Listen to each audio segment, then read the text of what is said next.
संत कबीर हे उत्तर भारतातील एक सुप्रसिद्ध संत म्हणून प्रसिद्ध आहेत.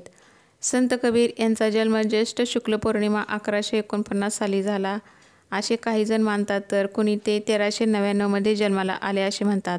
महान संत कबीर म्हणजे काळाच्या पुढे असलेले कवी, संत, समाजसुधारक होते. संत कबीर भारतीय भूमीमध्ये जन्म घेतलेल्या श्रेष्ठ संत यापैकी एक गुरु आहेत. धार्मिक तोंडावर कडक आसूड ओढणारे आणि हजारो ग्रंथाचे पांडित्य खुजे करणाऱ्या, प्रेमाचा अडीच अक्षराचा मंत्र सांगणारे पुरोगामी संत म्हणजे कबीर. त्यांनी प्रचलित असणाऱ्या अंधश्रद्धा व अनिष्ट प्रथा यावर दोह्याच्या माध्यमातून टीका केली. त्यांच्या लिखाणामुळे तत्कालीन अनिष्ट प्रथा व अंधश्रद्धा पसरवणारे भोंदूबाबा व बुवा सनातनी यांचे धाबे दणाणले होते. संत कबीर यांनी लिहिलेले विज्ञानवादी दोह्यावर विज्ञानवादी बुद्ध धर्माचा प्रभाव दिसतो. संत कबीर हे सत्य, विज्ञान व कर्मसिद्धांत यावर लिहित. त्यांच्या लिखाणामुळे संत कबीर जगभरात प्रसिद्ध झाले. एवढ्या शतकानंतरही महान संत कबीर यांनी लिहिलेले दोहे आजही समर्पक वाटतात. असे हे कबीराचे दोहे युगानुयुगे विज्ञानवादी शिकवण देऊन सतत जगाला प्रेरणा देत राहतील असे वाटते. ज्येष्ठ पौर्णिमेस काशीमधील लहरतारा नावाच्या सरोवरात एका प्रखर तेजस्वी प्रकाशामध्ये कबीर साहेब एका कमळाच्या फुलावर प्रकट झाले. हा सर्व प्रसंग तेथे असलेल्या अष्टानंद ऋषींनी पाहिला होता. कर्मधर्म संयोगाने काशीमध्ये एक मुस्लिम जोडपे, त्यांचे नाव निरो व निमा होते, तेथून जात असताना निमा त्या सरोवराकडे पाणी पिण्यासाठी गेली. तेव्हा तिची नजर त्या तेजस्वी बालकावर पडली आणि ते जोडपे त्या बालकाला आपल्यासोबत घरी घेऊन आले. त्या मुलाचे नाव ठेवण्यासाठी त्यांनी मौलवीस बोलावले. कुराण शरीफमध्ये सर्वत्र कबीर कबीर नावच वाचवायस मिळाले, पण हे नाव ठेवण्याची मौलवीची मुळीच इच्छा नव्हती. पण इच्छा नसतानाही मौलवीने त्याचे नाव कबीर हे ठेवले आणि पुढे ते बालक महान कवी व संत कबीर नावाने प्रसिद्ध झाले. कबीर जरी मुस्लिम कुटुंबामध्ये राहत होते तरी ते आदी रामाचे उपासक होते. संत कबीर यांनी विवाह केलेला नव्हता. कमाल नावाचा मुलगा व कमाली नावाची मुलगी ही त्यांनी मानलेली मुले होती. कबीर हे काशीत विणकर म्हणून काम करीत होते.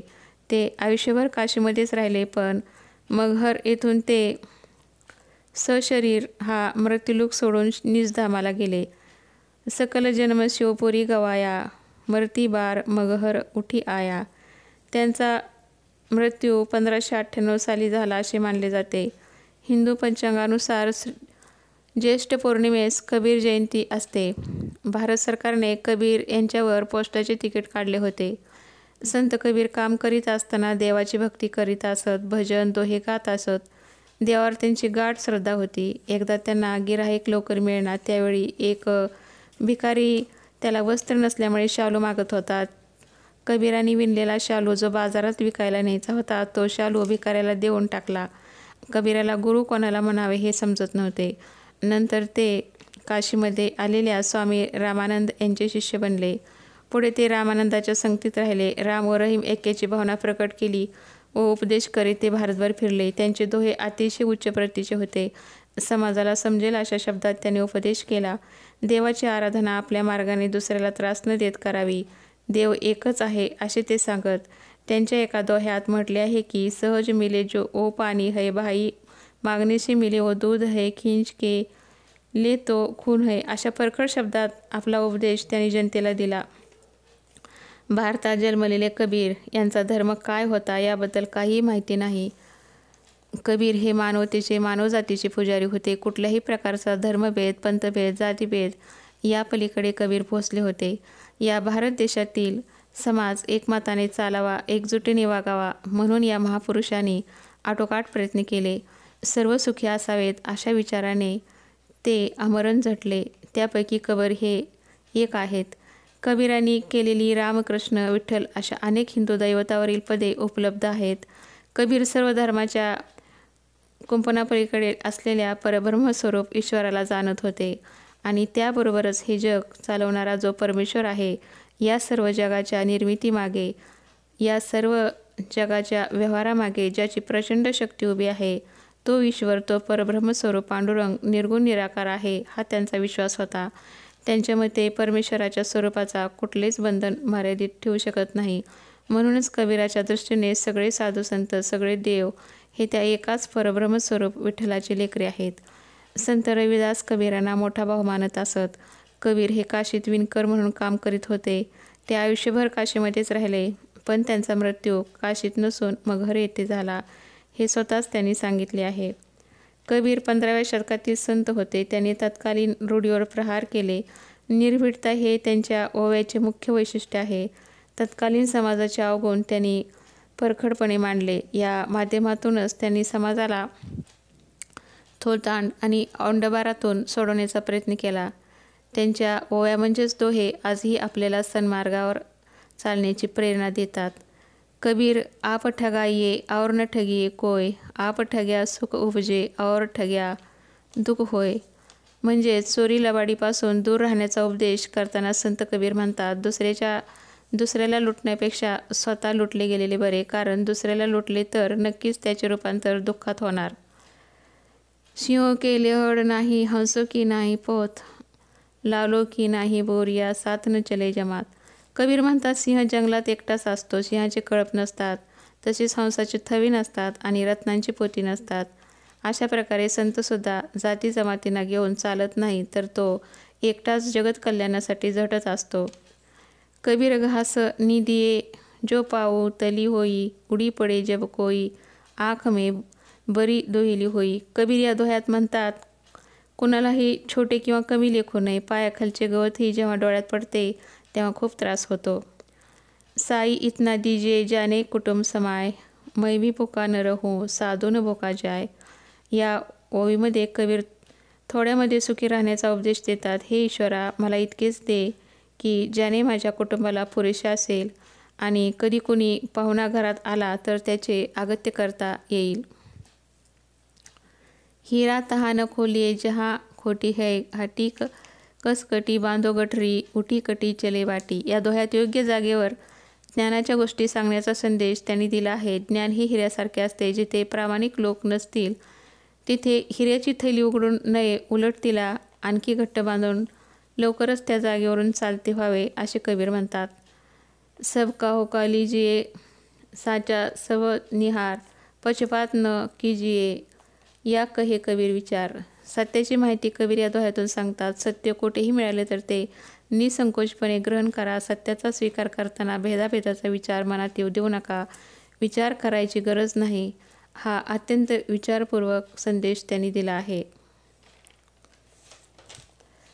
गुरु गोविंद दो खडे काके लागो पाय, बलिहारी गुरु आपनो गोविंद दियो बताय. गुरु आणि देव दोन्ही समोर उभे राहिले आहेत, तर सुरुवातीस कोणाचे चरण स्पर्श करायचे?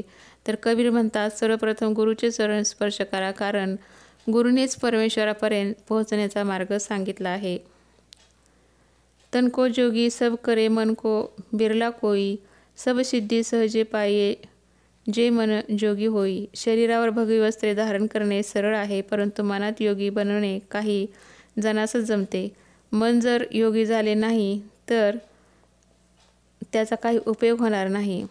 मनामध्ये चांगले विचार आले तर सर्व सिद्धी आपोआप प्राप्त होतील, असे संत कबीर म्हणतात. जब मैं था तब हरी नहीं, अब हरी है मैं नाही, सब अंधियारा मिट गया दीपक देखा ना माही. जेव्हा मी अहंकारामध्ये बुडालो होतो तेव्हा देवास पाहू शकत नव्हतो, परंतु जेव्हा गुरुनी ज्ञानाचा प्रकाश माझ्या मनात निर्माण केला तेव्हा सर्व अहंकार नष्ट होऊन मी ज्ञानामुळे देवास मिळू शकलो, असे कबीर म्हणतात. जाति न पूछो साधु की पूछ लीजिए ज्ञान, मोल करी तरवार का पडा रहने दो म्यान. यामध्ये कबीर म्हणतात की साधू संताची जाती विचारू नये. फक्त याचा अर्थ त्यांनी असा सांगितलेला आहे की म्यानाला अर्थ नाही तर तलवारीला महत्त्व द्या. काल करे सो आज कर, आज करे सो अब, पल में प्रलय होएगी बहुरी करेगा कब. कबीरदासजी म्हणतात की कोणतेही काम किंवा कार्य उद्यावर टाकू नये. जे करायचे आहे ते आजच करावे आणि आज जे काम करायचे आहे ते या क्षणी करावे. कुणालाच ठाऊक नाही पुढच्या क्षणी प्रलय येईल तर आयुष्य संपेल, मग जे करायचं ते कधी करणार. ऐशी वाणी बोलिये मन का आपा खोये, औरन को शीतल करे आपहू शीतल होये. कबीरदासजी म्हणतात, दुसऱ्याच्या प्रती कठोर वाणीचा प्रयोग करू नये. दुसऱ्याला सुख देणारी वाणी बोलावी, ज्याने आपल्या मनासही शांती मिळते. निंदक नियरे राखिये अंगणकुटी ठेवाय, बिन पाणी साबून बिना निर्मल करे सुबाय. कबीरदासजी म्हणतात की जे तुमच्यावर टीका करतात त्यांना नेहमी सोबत ठेवावे, कारण ते लोक तुमचे दोष तुमच्यासमोर ठेवतात, ज्या सुधारून तुम्ही नेहमी प्रगतीच्या दिशेने वाटचाल कराल. पोथी पडी पडी जग मुआ भयानक होय, ढाई आखर प्रेम कापडे सो पंडित होय.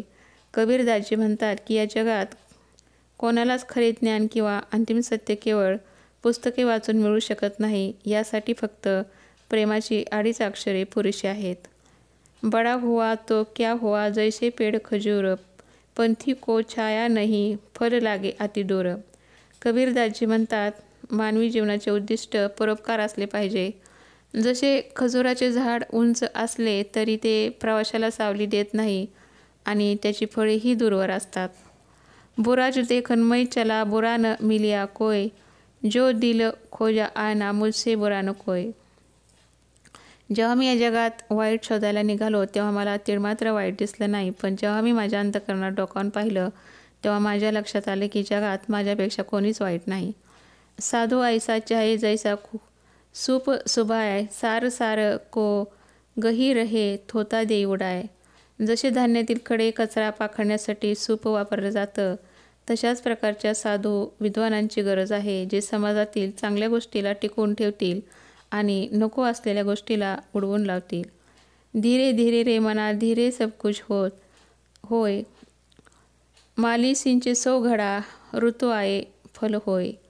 माळ्याने झाडाला कितीही घडाभर पाणी घातलं तरी ऋतू आल्यावर त्या झाडाला फळे लागतात. तसेच धैर्य ठेवून काम केल्याने सर्व काही सिद्धी जाते, असे कबीर म्हणतात. जाती न पूछो साधू की, पूछ लीजिए ज्ञान, मोल करो तरवार का, पडा रहेन तो म्यान. ज्ञानी माणसाच्या जातीपेक्षा त्याचं ज्ञान महत्त्वाचं आहे. यावेळी उपमा देताना कबीर म्हणतात, तलवारीची किंमत करा, त्याच्या म्यानाची नाही. त्यानंतर दोष पराये देखी काई चला, हसत हसत आपणे यातनं आवई, जिनका अधिनांत. यावेळी कबीर सांगतात की माणसाच्या स्वभावाविषयी बोलताना कबीर म्हणतात की माणूस दुसऱ्याचे दोष बघता बघता स्वतःचे दोष विसरतो आणि ज्याचा कुठे अंतच नाही. रात गवाई सोय के, दिवस गवाया खाय, हिरा जलम अमोल सा, छोडी कोडी बदली जाय. रात्र झोपण्यात घालवली आणि दिवस खाण्यात. मनुष्य जन्म इतका अनमोल होता की तो असा वाया घालवलास. आयुष्य सार्थकी लावणाऱ्या जन्माची किंमत शेवटी फक्त एका कवडी इतकी राहिली. अतिका भलानं बोलना, अतिकी भलीनं चूप, अतिका भलानं बरसना, अतिकी भलीनं धूप. यावर कबीर म्हणतात की जास्त बोलणंही बरोबर नाही आणि जास्त गप्प बसणंही चांगलं नाही. जास्त खूप पाऊस आणि खूप ऊन दोन्हीही प्रकृतीसाठी हानिकारक असतात. याचा अर्थ असा की सर्व काही प्रमाणात असावे. जाको राखो साया, मार सके ना कोय, बाल न बाका करी सके जो, जग वैरी होय. ज्या व्यक्तीवर परमेश्वराची कृपा असते त्या व्यक्तीला कोणी मारू शकत नाही. अशा प्रकारे हे कबीराचे माहिती जर तुम्हाला आवडली असेल तर लाईक करा, शेअर करा आणि माझ्या चॅनलला सबस्क्राईब करा. धन्यवाद.